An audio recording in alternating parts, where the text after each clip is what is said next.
Hello everyone, আমি MD Riasat আজিম আদিত্য। বর্তমানে আমি সুজুকি জিক্সার চালাচ্ছি, যেটা মোনোটোন ভার্সনটা। আমি এই গাড়িটা ইউজ করতেছি অলমোস্ট প্রায় 5 বছর হয়ে গেছে, 2020 সাল থেকে। তো এখন যে বর্তমান মার্কেটে একটা হাইপ টপিক চলতেছে বাইকের প্রবলেম না, সেটা হচ্ছে ফুয়েল ট্যাঙ্কে জং। সো আনফর্চুনেটলি এটা শিকার আমিও হয়ে গেছি। সো এই বছরের রোজা ঈদের সময় আমি যশোর গিয়েছিলাম ঈদ করার জন্য।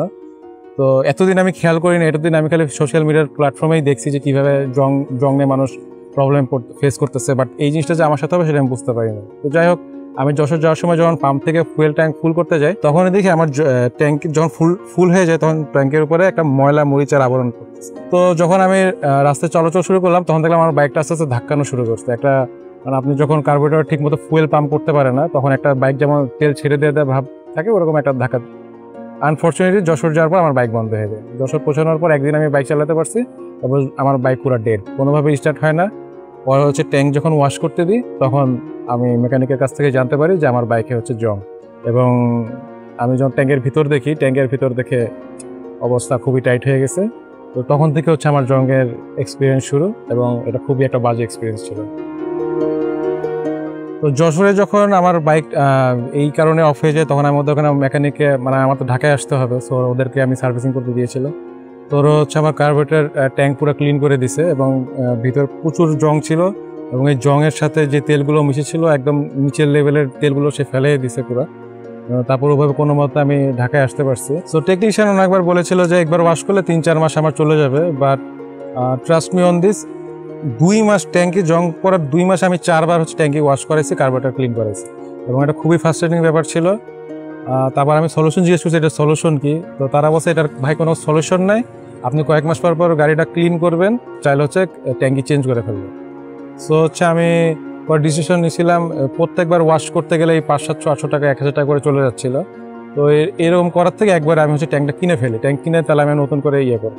কিন্তু আসলে যখনই ট্যাঙ্ক কেনার চিন্তাটা নিছি, তখনই আমার ফ্রেন্ড আমাকে জানালো যে ওরও বাইকে জং ধরছিল, এবং নতুন ট্যাঙ্কে আবার জং করা শুরু করছে। নতুন ট্যাঙ্কটা খুব বেশি হলে 5-6 মাস গেছে হয়তো। তখন আসলে আমার সব দিক দিয়ে আমি ফ্রাস্ট্রেশনে পড়ে গেছি, এবং আমি এত পরিমাণ অন্যরকম হয়েছিলাম মানসিক দুশ্চিন্তায়, যে আমার আব্বু বলছে তুই বাইক বেচে দে, অন্য কোনো বাইক। কিন্তু এই বাইকটা আমার খুব শখের bike. So at any how আমি সব প্রবলেমেরই সলভ আছে। So at any how cost আমি এই প্রবলেম সলভ করার চেষ্টা করি। তখন আমি নিজে থেকে ঘাটাঘাটি শুরু করি, কিভাবে কি করা যায় না করা। প্রাথমিক অবস্থায় আমি তো অনেক নেট ঘাটাঘাটি করছি, ইন্টারনেট প্রচুর পরিমাণে আমি ইন্টারনেট সার্ভে করছি, প্রচুর Gemini, chat GPT, YouTube, Google যা পারি সব কিছু দিয়ে করছি। এবং কেউ আসলে এই জিনিসগুলো নিজেরা ট্রিটমেন্ট করে না। কোনো মেকানিক, কোনো সার্ভিস সেন্টারকে বললেও তারা আসলে হাল ছেড়ে দেয়, বলে যে ভাই এটা কোনো সলিউশন নেই। পরে নিজে আমি জিনিসগুলো ঘাটছি, অনেক ঘেটে আমি একটা জিনিস দেখলাম, যেহেতু ফুয়েল ট্যাঙ্কটা মেটালের হয়, তাহলে মেটালে জং ধরলে আসলে কি হইতে পারে। যে সলিউশনটা আমি পাইছিলাম সেটা হচ্ছে ইলেকট্রোলাইসিস করা। মেটাল থেকে যদি আমি জং দূর করতে পারি, কয়েকটা সার্ভিস সেন্টারে বলছিলাম যে আমার এরকম একটা আইডিয়া আছে, আপনি ইমপ্লিমেন্ট করতে পারবেন নাকি। সো ওনারা আসলে এই জিনিসগুলো এড়াই গেছে যে আমরা এই জিনিসগুলো করতে পারবো না, কারণ কী হবে না হবে রিস্কের ব্যাপার থাকে। সো আমি নিজের বাসায় পুরা গাড়ি খুলছি, এখান থেকে ট্যাঙ্ক বের করছি, সব বের করছি, বের করে বাসায় নিছি, তেল ড্রেন করছি। আমার বাসাটা ছিল একটা কেমিক্যাল হাব ছিল, প্রচুর পরিমাণে ফুয়েলের গন্ধ, বাইকের পার্টসের গন্ধ ছিল। বা আমার বাথরুমে যাওয়া যেত না, আমার বাথরুমে কেউ যদি ভুল করে একটা গ্যাস লাইট অন করতো, সেই মনে হয় ডেড হয়ে যেত, যা অবস্থা। ইলেকট্রোলাইসিস প্রসেসটা একটু কমপ্লিকেটেড, এবং এটা খুবই সাবধানতার মধ্যে করতে হবে, কারণ বায়ুকর্ক 19-20 হয়ে গেলে কিন্তু এটা অনেক ঝামেলা হয়।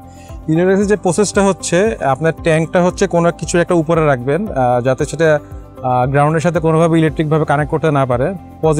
পজিটিভের জন্য একটা অ্যানোড নিতে হয়, এটা একটা লোহার, আমি একটা লোহার নিয়েছিলাম, অ্যালাইন কিরে এলকি যে থাকে, ওইটা আমি নিয়ে ওটাতে পজিটিভ, তারের পজিটিভটা নিয়ে ট্যাঙ্কির ভিতরে দিয়েছি। আর ওটা এমনভাবে দিতে হবে, ওটা কোনোভাবে যদি ট্যাঙ্কির সাথে না লাগে, কোনোভাবে বলতে কোনোভাবেই না, ওটা জাস্ট লিকুইডটাকে টাচ করবে, নট দ্য মেটাল। এবং যেটা নেগেটিভ থাকবে, নেগেটিভটা আপনার বডির সাথে লাগাই দেবেন, বডির সাথে কোনো একটা জায়গায় তার পেঁচে দিলেই হয়ে যাবে। তো আমি যেটা দেখছি সেটা ইনিশিয়ালি এগুলা গাড়ির ব্যাটারি অথবা বাইকের ব্যাটারিতে করে। তো আমার কাছে ওভাবে ব্যাটারি খোলার অপশন ছিল না, এবং এটা আমার ট্যাঙ্কের যে পরিমাণ জং ছিল, আমার কাছে মনে হচ্ছে এটা এক ব্যাটারিতে হবে না, অনেক লেন্দি প্রসেস হবে। সো আমার কাছে ল্যাপটপের চার্জার ছিল, একটা 45 ওয়াটের ল্যাপটপের চার্জার দিয়ে আমি এটা করছি। পুরো ট্যাঙ্ক হচ্ছে ডিস্টিল ওয়াটার দিই নাই, এটা অল্প পরিমাণে দিতে হয়। তো আমি হচ্ছে 5 লিটার ব্যাটারি অ্যাসিড দিছি, আর বাকিটুকু হচ্ছে পানি দিয়ে ফুল করছি। এর মধ্যে হচ্ছে আমি কস্টিক সোডা যেটা দিছিলাম, কস্টিক সোডা মোস্ট প্রবাবলি আপনারা একটু ঘেটে নেন। কস্টিক সোডা দিছিলাম, কস্টিক সোডা আমি 5 থেকে 8 চামচের মতো আমি টেবিল স্পুন দিছিলাম, এটা বেশি না। এটা দিলে হচ্ছে ওই যে আপনার পানিটা আস্তে আস্তে গরম হয়ে যায়।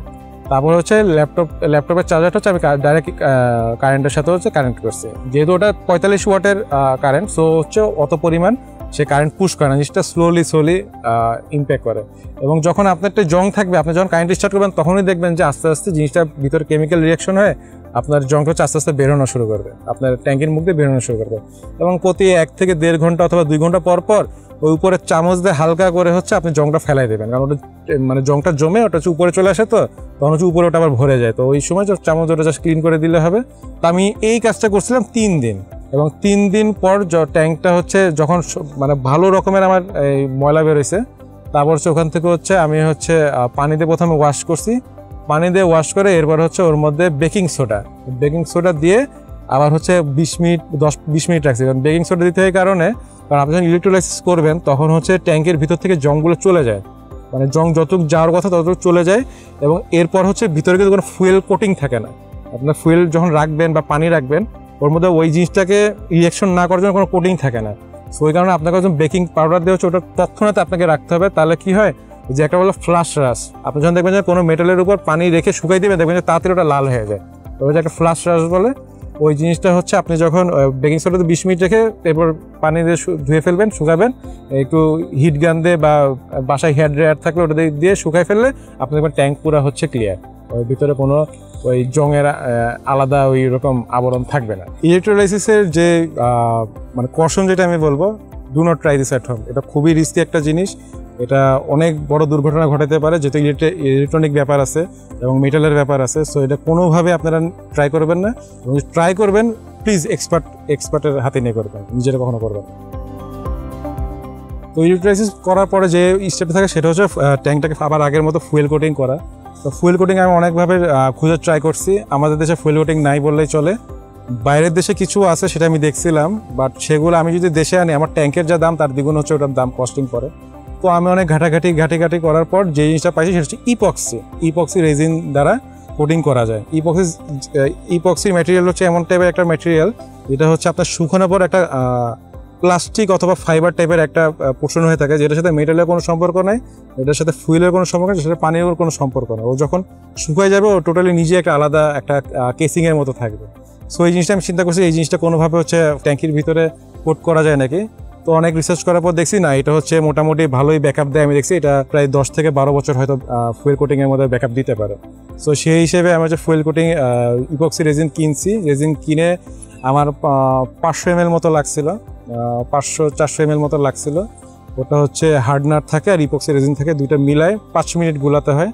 গুলে হচ্ছে ট্যাঙ্কির ভিতরে যে ট্যাঙ্কিটা 15-20 মিনিট হচ্ছে ট্যাঙ্কিটা খুব ঘুরাইতে হয় 360 ডিগ্রি, যেভাবে হোক আপনারা খুব নাড়াইতে হবে যাতে প্রত্যেকটা পোর্শনে ইপক্সি রেজিনটা পৌঁছায়, কারণ এটা খুব তাড়াতাড়ি শুকায় যায় এবং এটা শুকিয়ে গেলে এটা কোথাও জমাট বেঁধে গেলে তখন কিন্তু এটা ঠিকমতো কাজ করবে না। সো আপনার প্রথম স্টেপ থাকবে যে আপনার বাইকের ফুললি কভার করা। সো এইটা আমি কভার করি এবং প্রায় 20-25 মিনিট ধরে আমি এটা করছি। করার পরটা যখন একটু শুকিয়ে গেছে তারপর ভিতরে একটু ফ্যানের বাতাসে রাখছিলাম। সো ইনিশিয়ালি আমার ওটা 12 ঘন্টা বা একদিনে আমি রাখছিলাম বাইরে। তো একদিনের মতো যখন ওটা শুকিয়ে গেছে তখন আমি ধরছি, মানে মায় এটা ধরার পর হচ্ছে পুরো মানে ভিতরের আবরণটাই চেঞ্জ হয়ে গেছে, খুবই একটা স্মুথ প্লাস্টিক একটা আবরণ পড়ছে। এবং সেটার মধ্যে আমি প্রথমে কিছু তেল রাখছি, ফুয়েল অকটেন দিছি। অকটেন দিয়ে আমি 1 সপ্তাহ মতো জিনিসটা দেখছি যে অকটেন রাখার পর এটা কোনোভাবে কি জিনিসটা নষ্ট হয়ে যায় নাকি। আলহামদুলিল্লাহ এটা কোনোভাবে কিছু হয় নাই। এবং এরপরে হচ্ছে আমি ফুললি এটা ট্রাস্ট করছি। এরপর হচ্ছে আমি পাম্পে যে আমি ফুল ট্যাঙ্ক লোড করি এবং এটা অলমোস্ট 3 মাস হয়ে গেছে আমার ইপক্সি কোটিং করার পর। এবং আলহামদুলিল্লাহ 3 মাসের মধ্যে আজ পর্যন্ত আমার বাইকে কোনো সমস্যা হয় নাই। এবং আমার বাইকে যে প্রথমে একটা কার্বোরেটর ফল করতো, ধাক্কা দিত, পাওয়ার ফল করতো, এই সমস্যাগুলো আমার চলে গেছে। আমার বাইক এখন ফুল স্মুথ এবং একদম নতুন অবস্থায় বাইক যেমন ছিল একদম ওইভাবে বাইক এখন রান করতেছে। এখন আজ পর্যন্ত এই 3 মাসে আমি মিনিমাম 4-5 ট্যাঙ্কি তেল ভরছি, কিন্তু এখন পর্যন্ত আমার কোনো আলহামদুলিল্লাহ কোনো সমস্যা হয়নি। জং ধরার যে কাহিনী, আমি যেগুলো বলবো সেগুলো এখন মিথ হয়ে গেছে, এগুলো এখন আর আমি প্রপার ভ্যালু পাচ্ছি না। কারণ অনেকে বলে হয়তো ট্যাঙ্ক ফুল রাখলে হচ্ছে জং ধরবে না।